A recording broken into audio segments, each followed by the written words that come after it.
血债血偿，曾非人道对待战俘的俄军王牌旅遭遇乌军伏击。泽连斯基称，朝鲜、俄罗斯共同对乌作战，台军新坦克来了，旧坦克该何去何从？如何让旧坦克在新时代发挥战斗力？美国在以色列部署萨德，彻底解决安全问题。五角大楼用600万美元让黑鹰无人化。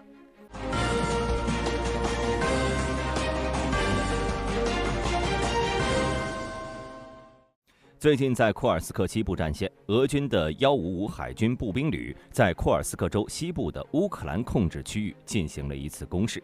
这次行动中，他们成功夺取了包括泽连伊西里亚赫村在内的多个村庄，并且俘虏了9名乌克兰无人机驾驶员。然而，俄罗斯部队在处理被俘的无人机操作员时，并未遵守国际法的相关规定，对这些俘虏进行了非常不人道的暴行。事实上，这不是155旅第一次藐视国际法，在去年8月，他们就曾做出过更加不人道的行为。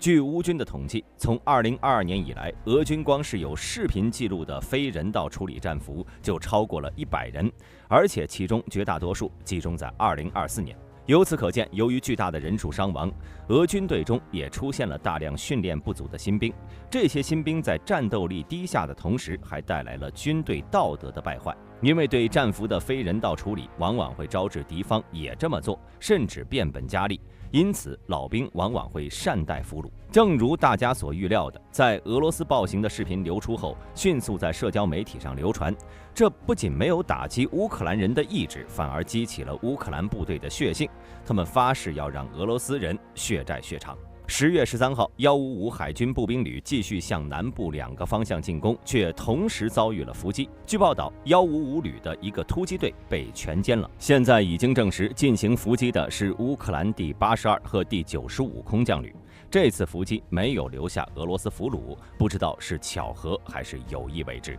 要知道，155旅是俄罗斯的王牌，其具有悠久的历史和丰富的作战经验，前身是著名的海军步兵第55师。在改制为旅后，第155旅多次更换武器装备，并充实部队建制。在2022年3月，俄罗斯总统普京授予第155旅禁卫军的荣誉称号，以表彰其在战斗中的表现。然而，就是这样一支本应该作为俄军表率的部队，却屡屡犯下战争罪行。这不仅表明了俄罗斯藐视国际秩序，缺乏对军队的管理能力，还会导致俄军队的士气进一步降低。因为155旅的罪行，其他俄罗斯军人都担心自己被乌克兰人俘虏之后，对方也会采取不人道的行为。而对于这次事件的主角155海步旅来说，他们之后的行动也愈加困难。多个乌克兰部队已经表态，将会以全歼该旅作为首要目标，因此接下来该旅的任何行动都会变得极为困难。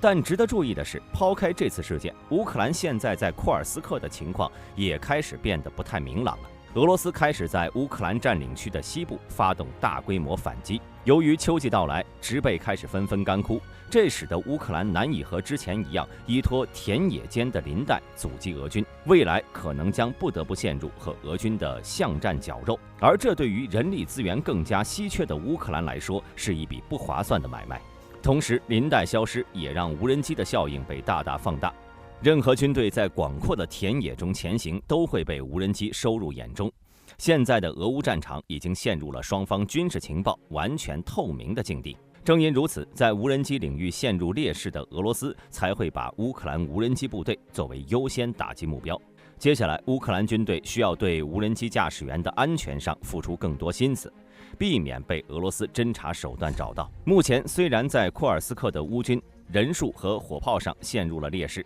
但这次成功的伏击不仅打击了俄军的士气，还坚定了乌克兰军队的决心。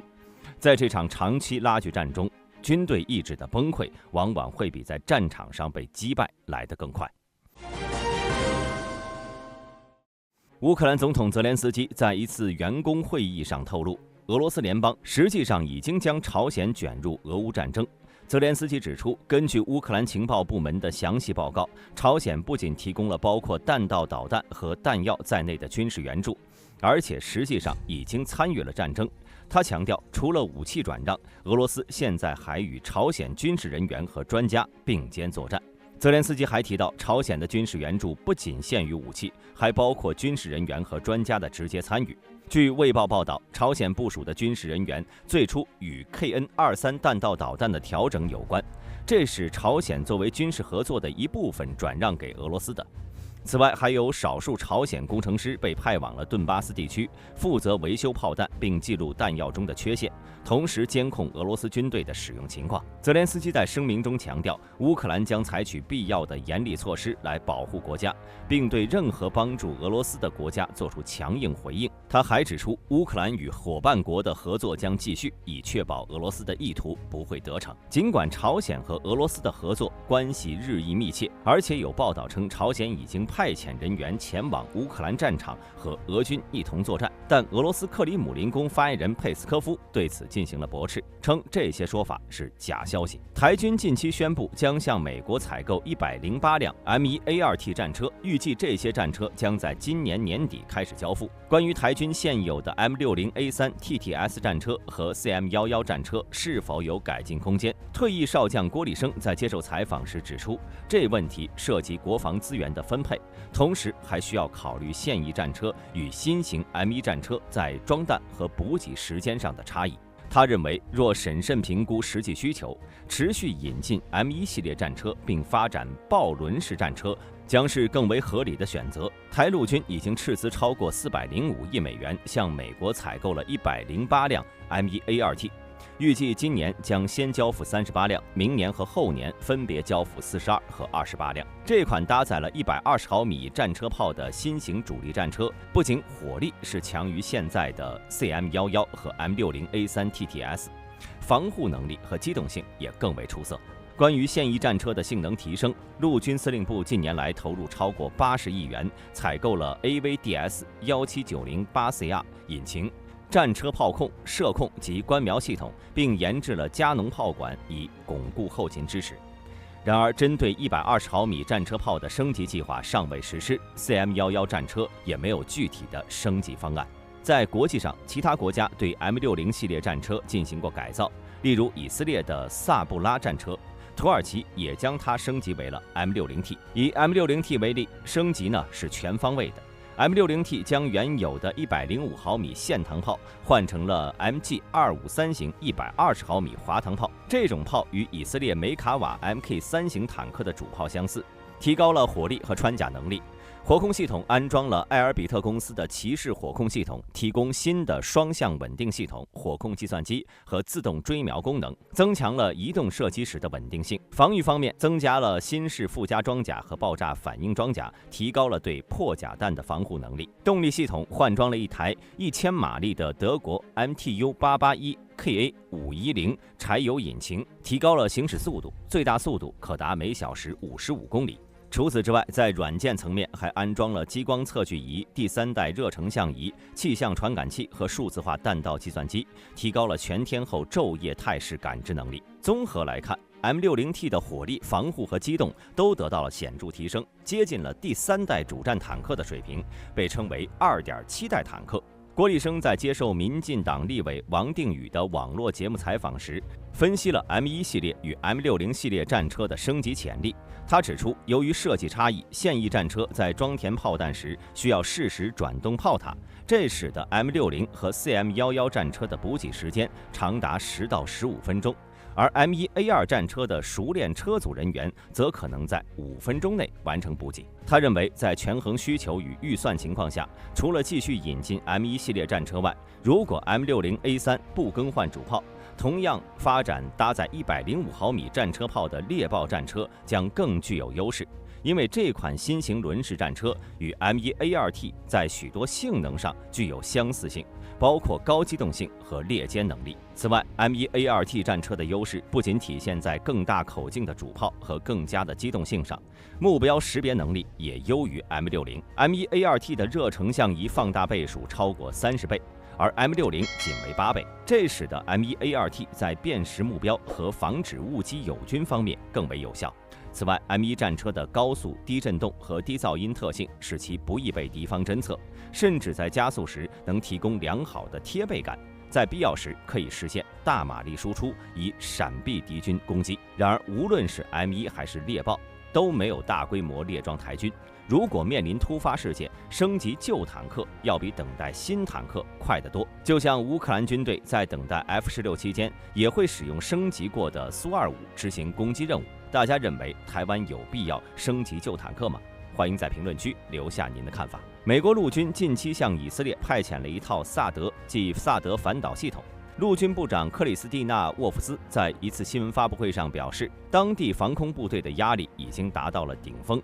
他强调，目前美军正在努力实现2个目标：一是加快防空和导弹防御系统的现代化进程，以提升整体防御能力；二是向国防部长奥斯汀提供准确的部队压力评估，以便在未来的行动部署中做出明智决策。所谓的现代化进程，是美军试图将爱国者导弹系统的新型低层防空和弹道导弹防御传感器集成到陆军的综合战斗指挥系统中。导弹防御传感器将提供更远距离的探测，并能快速处理大量数据，同时实现360度全方位覆盖。如果把这些数据综合起来，就能为决策者提供一张清晰的战场图，从而大幅提升空中防御能力，有效应对各种威胁。这不是萨德系统第一次被派往以色列。2019年3月，五角大楼为了能快速部署并防止对手预知美国的军事计划，首次向以色列部署了萨德。萨德抵达以色列后，进行了一系列演习，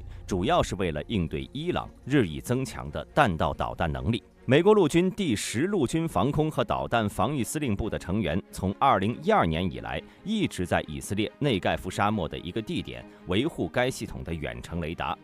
这样萨德就能快速部署，不用移动主要的传感器系统。值得注意的是，虽然美军表示萨德系统和美军部队被派往了以色列是为了加强防御能力，以应对来自伊朗的弹道导弹威胁，但以色列明确表示将对德黑兰早些时候的大规模导弹轰炸进行报复。尽管以色列面临着来自真主党、胡塞武装和伊朗支持的民兵组织的空中威胁，但这次部署萨德似乎向德黑兰发出一个明确信号：美国不仅支持以色列，还愿意投入更多部队和资源来保卫以色列。几个月来，美国一直在该地区增强能力，包括部署能中途拦截弹道导弹的驱逐舰，以威慑伊朗，并在该地区爆发更广泛的冲突时做好应对准备。萨德系统专门设计用于拦截短程、中程弹道导弹，尤其在高空的表现要比爱国者 SM-6和以色列的系统更好。比如2020年，萨德在阿拉伯联合酋长国成功拦截了也门胡塞叛军发射的弹道导弹。萨德系统目前需求量极大，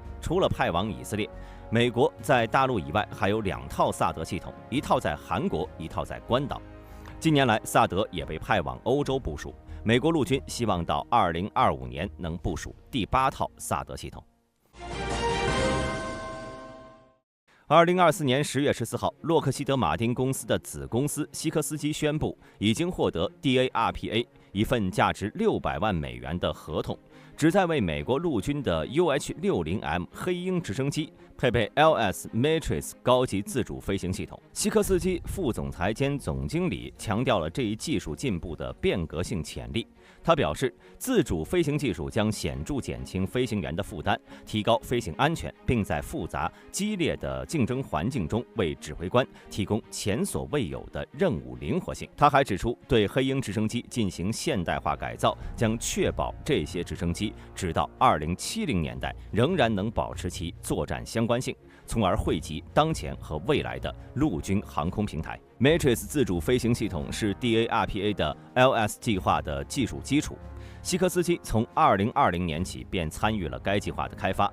计划旨在通过引入先进的自动化技术，减少飞行员的工作量，提高任务绩效，应对军用航空领域的挑战。该系统通过提供自主飞行能力，使飞行员能够将注意力从技术操作转移到战略任务管理上。该计划将西科斯基的 Matrix 技术与增强型飞行控制相结合，实现从起飞到降落的全程自主操作，甚至能够处理紧急情况。飞行员可以通过触摸或者语音控制的平板电脑界面监控和指导飞行。该系统已经在包括 UH-60黑鹰在内的多种平台上成功测试了，并且展示了在复杂环境中导航和执行任务的能力，人工干预最小。随着持续开发，LS 有望通过提供可扩展、适应性强的自动化技术，彻底改变军用和商用航空的未来。2022年2月5号，一架经过改装的 UH-60A 在肯塔基州坎贝尔堡的美国陆军基地上空进行了30分钟的无人驾驶飞行，随后2月7号进行了第2次飞行。在飞行中，飞行员将驾驶舱开关从双飞行员操作切换到无人驾驶模式，然后离开飞机。直升机自主完成了飞行前检查，启动发动机，并为飞行做准备。UH-60在模拟城市景观中以平均速度和高度导航，避开模拟的建筑物，同时实施执行路线重新规划。首席试飞员表示，这种能力能使飞行员在任务的任何时候通过拨动开关，在自主模式和有人驾驶模式之间来回切换。这将支持在各种任务期间的自主飞行，例如在视觉环境恶劣和狭窄区域飞行。最重要的是 ，LS 能够将自动检测和预防导致事故的危险情况，从而挽救生命。在模拟城市巡航后，直升机自主执行一系列转弯、机动和直线飞行，然后返回着陆并关闭引擎。美国陆军目前正在探索此类技术的潜能。本期视频到此结束，欢迎各位留言讨论。我是大兵，我们下期再见。